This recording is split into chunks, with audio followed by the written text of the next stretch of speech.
पता है, दुनिया में कुछ कहानियां सिर्फ डराने के लिए नहीं होती। वो हमें कुछ सिखाने, कुछ चेताने के लिए होती हैं।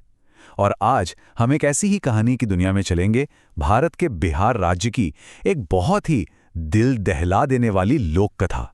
एक ऐसा साया सोचकर देखिए जो झीलों और तालाबों के ठहरे हुए गहरे पानी में रहता है, और रात के घुप अंधेरे में जब चारों तरफ सन्नाटा हो, वो लोगों को उनके नाम से पुकारता है। जी हाँ, यह है पनडुब्बा की कहानी।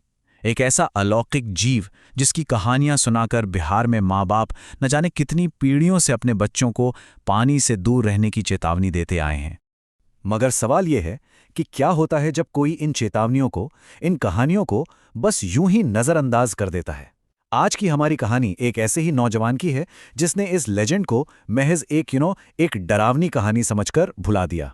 तो चलिए कहानी की शुरुआत करते हैं। मिलते हैं रघु से, हमारी कहानी का हीरो। रघु एक 20 साल का स्टूडेंट है जिसकी जिंदगी एक बहुत ही भयानक हादसे ने पूरी तरह से बदल कर रख दी थी। हुआ ये कि उसके पिता की अचानक बहुत ही रहस्यमयी हालात में मौत हो गई। अब घर चलाने वाला कोई नहीं था, तो रघु को अपनी पढ़ाई छोड़नी पड़ी और परिवार का सारा बोझ अपने कंधों पर उठाना पड़ा। और ये कोई छोटा मोटा बोझ नहीं था, पर उसने हिम्मत नहीं हारी। वो अपनी माँ के लिए एक मजबूत सहारा बनना चाहता था, और इसी चाहत में, इसी जिद में उसने एक फैसला किया। फैसला ज्यादा मेहनत करने का, ज्यादा पैसे कमाने का। और इसी वजह से उसने रात में मछली पकड़ने का वो फैसला लिया।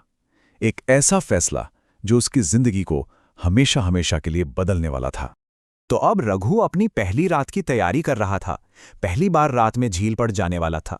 तभी उसके चाचा आए और उन्होंने उसे रोकने की बहुत कोशिश की, एक बहुत ही डरावनी चेतावनी देकर। उन्होंने साफ साफ कहा, दिन में पानी हमारा है, लेकिन रात में ये इलाका किसी और का हो जाता है, और उसका नाम है पनडुब्बा। मतलब सूरज ढलते ही ये झील इंसानों के लिए सेफ नहीं रहती, क्योंकि रात के अंधेरे में वो पनडुब्बा अपना शिकार ढूंढता है। अब देखिए, यहीं पर कहानी का सबसे दिलचस्प मोड़ आता है। ये दो पीढ़ियों की सोच का टकराव है ना? एक तरफ तो है वो पुरानी कहानियां, वो चेतावनियां जो न जाने कब से चली आ रही हैं, और दूसरी तरफ है रघु, जिसे लगता था कि ये सब तो बस बच्चों को डराने की बातें हैं, इनमें कोई सच्चाई नहीं है। जब चाचा ने देखा कि रघु किसी भी कीमत पर मानने वाला नहीं है, तो उन्होंने उसे एक आखिरी सलाह दी। जिंदा रहने के लिए एक बहुत बहुत जरूरी सलाह, एक ऐसी बात जो शायद उसकी जिंदगी और मौत के बीच की लकीर साबित होने वाली थी। और यहीं से कहानी उस मोड़ पर पहुंचती है जहां वो पुरानी सुनी सुनाई बातें रघु के लिए एक खौफनाक हकीकत बन जाती हैं। कल्पना कीजिए, आधी रात का समय, झील का पानी एकदम शांत और रघु अपनी नाव में अकेला।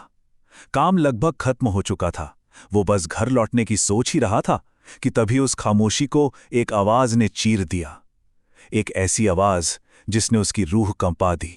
ये वो आवाज थी जिसे दोबारा सुनने के बारे में वो सोच भी नहीं सकता था। ये उसके मरहूम पिता की आवाज थी, ठीक उसके पीछे से। लेकिन ये कैसे हो सकता है? ये तो नामुमकिन था। रघु अभी इस सदमे से बाहर निकल भी नहीं पाया था कि उसे एक और झटका लगा। उसकी नाव अचानक बीच पानी में रुक गई। ऐसा लगा जैसे नीचे से किसी ने उसे जकड़ लिया हो। तो जब उसने हिम्मत करके पानी में नीचे झांका, तो जो दिखा वो उसके होश उड़ाने के लिए काफी था। पानी के अंदर एक परछाई थी, शरीर इंसानों जैसा, लेकिन चेहरा इस दुनिया का नहीं था। और उसकी आंखें, ऐसा लग रहा था जैसे वो उसे अपनी तरफ खींच रही हों। एक अजीब सा नशा था उनमें। जी हां, वो पनडुब्बा था। पता नहीं कैसे, पर रघु ने खुद को उस नशे से, उस हिप्नोटिक नजर से बाहर निकाला और अपनी पूरी जान लगाकर चप्पू चलाना शुरू कर दिया। वो पागलों की तरह नाव को किनारे की ओर ले जा रहा था, और पीछे पीछे उसके पिता की वो खौफनाक आवाज लगातार आ रही थी, उसका पीछा कर रही थी। अक्सर लोगों को लगता है कि किनारे पर पहुंचकर शायद सब ठीक हो गया होगा, खौफ खत्म हो गया होगा, लेकिन नहीं, ये उस रात का अंत नहीं था, बल्कि ये तो एक और भी बुरे सपने की शुरुआत थी। जब रघु घर पहुंचा तो उसकी हालत देखकर उसकी मां सब समझ गई, और कांपती हुई आवाज में उसने वो सच बताया जिसने रघु के पैरों तले जमीन खिसका दी। उसने कहा, तुम्हारे पिता अपनी मौत से एक रात पहले ठीक इसी हालत में घर लौटे थे। देखिए, पंडुबा का असर इतनी आसानी से खत्म नहीं होता। उसने रघु को अपने वश में करने के लिए अपना जाल बिछाना शुरू कर दिया, 3 स्टेप्स में। पहला कदम था एक भयानक सपना। दूसरा, एक अजीब सा खिंचाव जो उसे वापस झील की तरफ बुला रहा था। और तीसरा और आखिरी कदम, रघु पर पूरा कंट्रोल। और फिर वही हुआ जिसका डर था। रघु एक अजीब सी बेहोशी की हालत में घर से निकलकर झील की तरफ चलने लगा। उसे खुद पर कोई काबू नहीं था। उसकी माँ ये देखकर उसके पीछे भागी, और जब वो झील के किनारे पहुंचे तो उस माँ ने अपनी आखिरी हताश कोशिश की। वो झील की तरफ मुंह करके चिल्लाई कि मेरे बेटे को छोड़ दो, उसके बदले मेरी जान ले लो। और फिर एक चमत्कार हुआ। एक माँ की उस पुकार के बाद झील में उठती लहरें अचानक एकदम शांत हो गईं, और उसी पल जैसे किसी ने कोई स्विच बंद कर दिया हो, रघु पर से पंडुबा का कंट्रोल टूट गया। वो आजाद था। तो रघु के साथ जो ये भयानक वाकया हुआ, ये हमें उन पुरानी कहानियों के बारे में एक बहुत गहरा और बहुत जरूरी सबक सिखाता है। सबक ये है कि ये पुरानी कहानियां, ये लोक कथाएं सिर्फ मनोरंजन के लिए नहीं होती। अक्सर ये चेतावनियां होती हैं, हमारे बड़ों का तरीका हमें उन खतरों से बचाने का जिन्हें हम देख नहीं सकते, जिन्हें हम जानते नहीं। और ये कहानी एक सवाल भी खड़ा करती है ना? आज के ज़माने की जो अर्बन लेजेंड्स हैं, जो शहरी कहानियां हम सुनते हैं, क्या वो भी असल में उन्हीं पुरानी चेतावनियों की गूंज हैं? बस शायद हम उन्हें सुनने और समझने का तरीका भूल गए हैं। ये सोचने पर मजबूर करता है कि अगली बार जब कोई ऐसी कहानी सुने तो क्या उसे बस कहानी समझकर भूल जाना चाहिए।